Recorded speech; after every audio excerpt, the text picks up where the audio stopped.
মেৰেৰছৰ থানা ৰঙামাটিত আজি আমি আহি MLA আমাৰ ব্লক কংগ্ৰেছ জিলা কংগ্ৰেছে ইয়াৰ থানাত এজাহাৰ দিবলগীয়া হৈছে যে বিজেপি শিৱসেনাৰ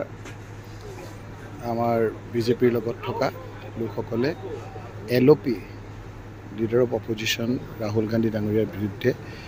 এনেধৰণৰ বক্তব্য দিছে যি বক্তব্য আপোনাৰ অসাংবিধানিক তেখেতসকলক ইমিডিয়েটলি এৰেষ্ট কৰিব লাগে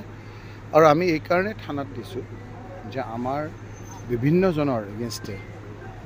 বিভিন্ন থানাত এজাহাৰ দিয়াৰ পৰিপ্ৰেক্ষিতত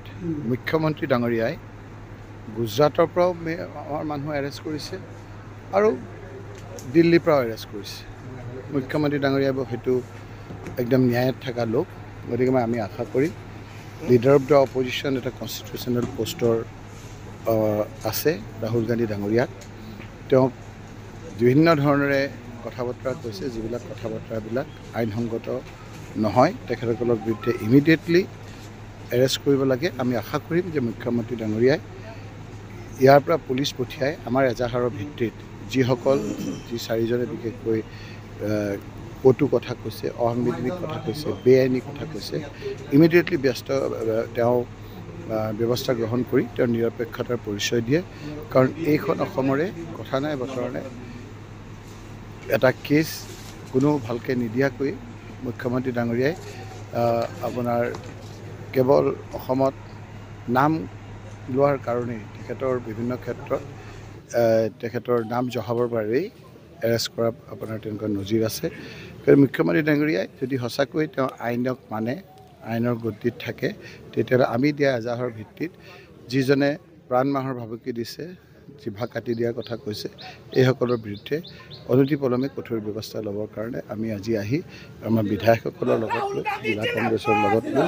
আমাৰ কংগ্ৰেছ কৰ্মীসকলৰ লগত লৈ, যুৱ কংগ্ৰেছ NSUৰ লগত লৈ আমি আহি এজাহাৰ দিছোঁ আৰু আমি ইয়াৰ বিৰুদ্ধে মুখ্যমন্ত্ৰী ব্যৱস্থা গ্ৰহণ কৰিব কাৰণে আমাৰ মাননীয় সাংসদ ডাঙৰীয়াৰ নেতৃত্বত আমি 3গৰাকী বিধায়ক আজি ৰাঙাপানী থানা মেৰেৰছৰ থানাত আহি উপস্থিত হৈছোঁ। আমি 4গৰাকী ব্যক্তিৰ এগেইনষ্টত কেছ দায়েৰ কৰি FIR দিলোঁ, যিসকলে ৰাহুল গান্ধী ডাঙৰীয়াই মানে প্ৰাণে মৰাৰ ভাবুকি দিয়াৰ নিচিনাই আৰু কথাবোৰ এনেকুৱা ধৰণৰ কথা কৈছিলে। তাৰ বিৰুদ্ধে সিং মাৰোৱা, আপোনাৰ ৰৱনীত বিট্টু, ৰঘুৰাজ সিং আৰু সঞ্জয় গায়কোৱাড, এই 4গৰাকী ব্যক্তিয়ে অসাংবিধানিক বেআইনী কথাৰে গালিগালাজ কৰিছিল আৰু মৃত্যুৰ ভাবুকি দিছিলে। গতিকে আমি তেখেতসকলৰ